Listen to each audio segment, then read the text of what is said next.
Hey everybody, I'm Chris Metzler, one of the programmers at SF DocFest. Excited to have you here. As you can see, we're kind of in this hybrid format. We're doing screenings in person and also virtually. So you've just had a chance to see the really wonderful film, Judy's Thoughts, and we're lucky enough to have director Melody Gilbert here. Welcome, Melody. Hi, nice to be back. Most definitely, and for those of you that love to kind of marinate in SF DocFest trivia, I believe that we have screened every single one of Melody's films over the years, and actually she was the recipient of the first Nonfiction Vanguard Award. And so we just love what Melody does, because like what she does really fits into basically the eclectic nature of the films we love to watch and program. So thanks for keep on making them, Melody. Thanks for having me. I love this festival, so appreciate the plug for my films. Yeah. So yeah, definitely go and look her up and see some of her past films if you haven't watched it. Now this one's a little bit different than before, and can you tell us a little bit more like the genesis for deciding to make the film? And was there any point in time where you're just like, no, I just don't want to go there? Yeah, well, for 39 years, I didn't want to go there. This is the tape that I carried around with me for 39 years, and I couldn't listen to it. It's a tape my mom left behind, basically as she was dying. And I just couldn't do it. I was afraid of the emotions it would make me feel, and I wasn't prepared to hear it for a long time. But during the pandemic, I think we all suffered a lot, and everyone had their own stuff going on. And I had some other parents get sick, and one passed away and all that. And I was just like, you know what? I don't think it can get much worse than this. So I think it's time to listen to the tape. So I finally listened to it, and it was pretty intense, and it was difficult. It was also beautiful and also painful and all these things. And it brought up a lot of emotion for me. And I didn't know what I wanted to do with it. But, as you know, I'm a filmmaker. So, I mean, at first it was like, oh, maybe this should just be an audio thing, or maybe it's just for me and nobody else will care and all that. But eventually, started playing around with how to put this together. And I make traditional documentaries for the most part, but this one eventually ended up going more experimental, which was a big challenge and a lot of fun for me. I think it was maybe 25 different versions until I got it right for a short. That's a lot.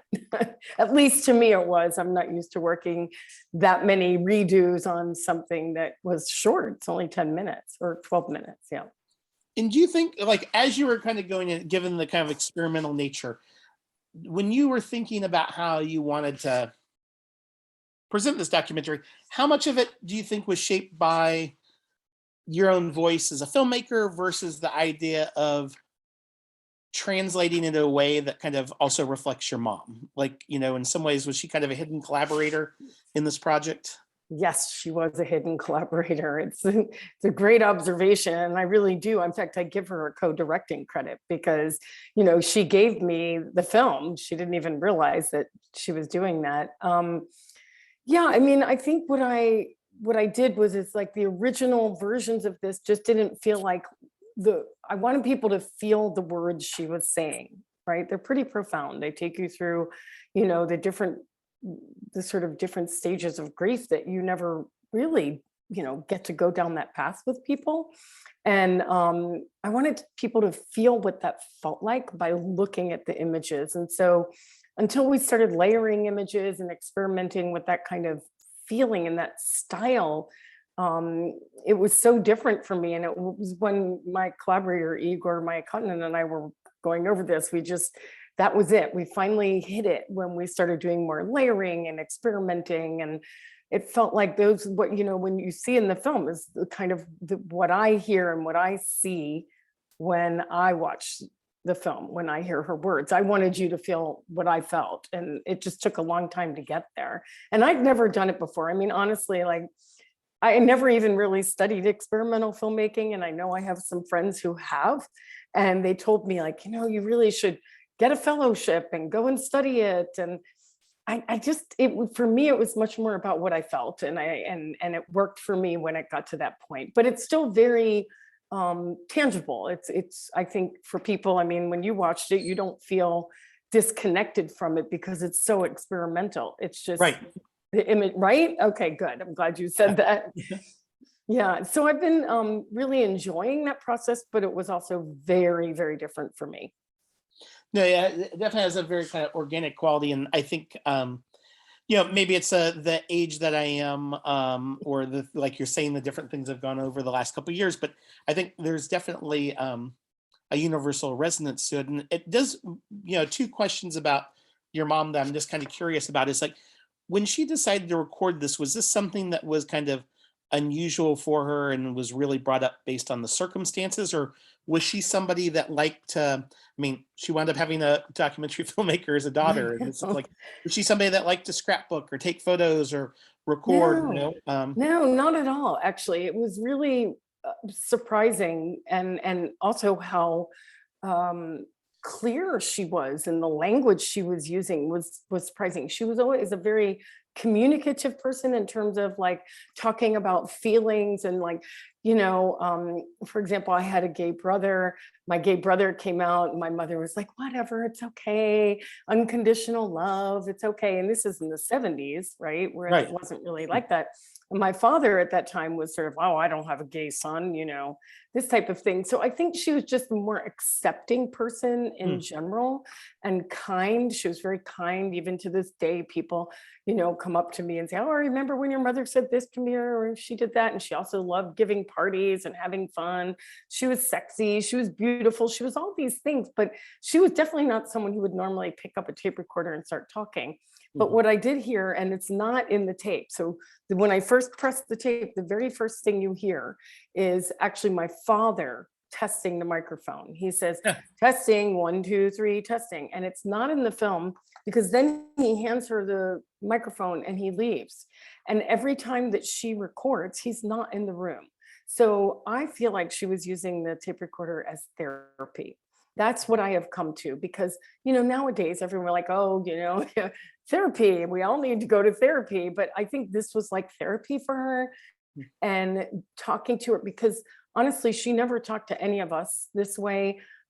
Even her best friend, who's mentioned in the film, Mala, she said after I played this for her, she said, wow, she was upset. She said, Judy never told her these things.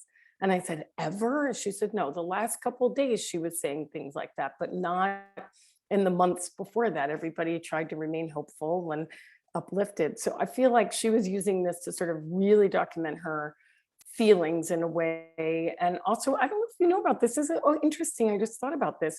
My parents were involved in EST. Do you remember EST, the Earhart training things? It was like the EST in the 70s or the 60s. Maybe that's where this came from. Maybe it was that, to sort of share feelings a lot. But that was like a thing that they did for a little while, and then they moved on to something else. But anyway, so maybe that is where it came from, sharing. I don't know. And the other question is, and I don't remember it being mentioned in film. So, did where were you at in your journey? As kind of being a filmmaker, becoming a documentary filmmaker when your mom passed. In the sense of, did she know that this is something that you wanted to do, or do you think that now, 39 years later, that the journey that you've been on, do you think it would surprise her or not? Well, those are two different questions. The first one is, where was I? Which is, I had just graduated from college. I always wanted to be a journalist, and that's actually how I started my career. I was a journalist for many years, visual journalist mostly. And I think she knew that part about me. But the thing is about this tape is that she never addresses anybody in it. She never even says, I'm making this tape for my children to leave something behind, or this is for my husband, I want you to know what I was feeling, even though I couldn't tell you at the time. She never says anything like that. She just starts talking. And so I don't even know if I'm supposed to have heard this tape. I really don't. Like, I mean, some days I feel guilty about it. Like maybe it was just for her, or maybe it was for my dad, because it's clearly not addressed to me. So I don't think she gave it to me as a gift, an intentional gift. I feel like it's an unintentional gift. And I got to, like, what's great about this now is that I mean, I really never grieved all these years. It was a really hard, she was my best friend. And so it was a really, really hard thing, after I graduated college and I lost her and, it, I just couldn't deal with it. And now, 40 years later, I'm finally grieving her and celebrating her. Like the things she says in this film are just so beautiful and poignant and profound in a lot of ways. And I get to share her with people now. And so I'm more, no, I don't know, I'm going to start crying. It's more, it was worth waiting for because now I've made something with her, her artwork is in here too. And I love that. But I don't want people to think this is a film just about my mom. This is a film about your mom, your dad, your aunt, your uncle. It's about everybody. And it's kind of a film that takes you down at like a secret path into this world we don't really hear much about, hope and acceptance, from hope to acceptance, hope, fear, dreams. There's a beautiful dream sequence and made with sand animation. And I have my mom's art in it. And I have a dancer that I had perform some of her feelings. So it was a really interesting way to take this tape. I'm so grateful that I found it and kept it all these years and get to share my mom with you, all of you. So I hope you take something from that.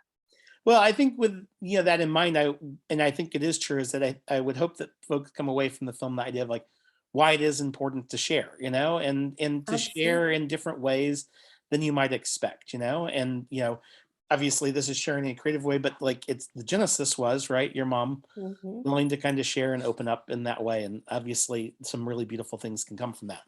Chris, that's a beautiful, I really appreciate that so much because somebody asked me, the screenings I've been having are really powerful, especially in-person ones, because then people come up and talk to me afterwards. And a lot of people will say things like, oh, I wish I had done this, with my family, or I wish my mom had done something like this. And yes, sharing is important. And, whatever way you get it, whether it's in person or on a tape or whatever anybody has of themselves, please share it. Because I also think, what I didn't say in the film is that my mom died fairly quickly. She went from leading such a vibrant life, and then 4 months later, Chris, she was gone. Yeah. 4 months. And so I think it was also part of that process of trying to understand that. And, the sharing that she did for us, for whoever, for all of you, is important. And I do think that if it, I don't want to knock wood or anything. I mean, I'm healthy, but if something like that happened to me now, I feel like I would want to have those conversations in person, right? With the people I care about. But I'm glad that I have this, right? Yeah. I think we just lived in a different time back then. It was, people didn't even say cancer, much. And Right, which is crazy to think about. Exactly. I know. And so I think that, it was more like just be hopeful and we're going to be fine. And I had just taken a job in New York City. The one thing I remember my mom saying after her diagnosis, she said, I had gotten a job with a production company in New York for a TV show. And she's like, I said, Mom, I can't go. You were just diagnosed with cancer. And she's like, oh, no, of course you should go. I'm going to be fine. And I felt terribly guilty about that. Right. Yeah. And all these years I have felt guilty about it because it did happen so quickly, but they also never told me.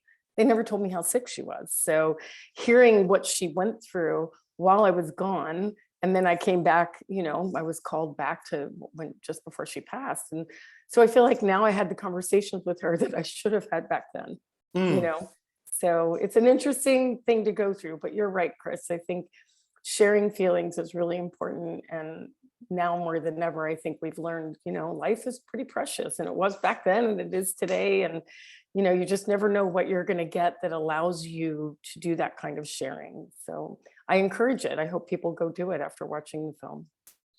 Well, thank you. Well, thank you for creating this really cool film. And I say cool in the sense of just one that kind of brings up lots of thoughts and emotions, and appreciate you willing to share it. And we'll look forward to seeing what your next film is too, Melody. Thank you, Chris. Have a great day.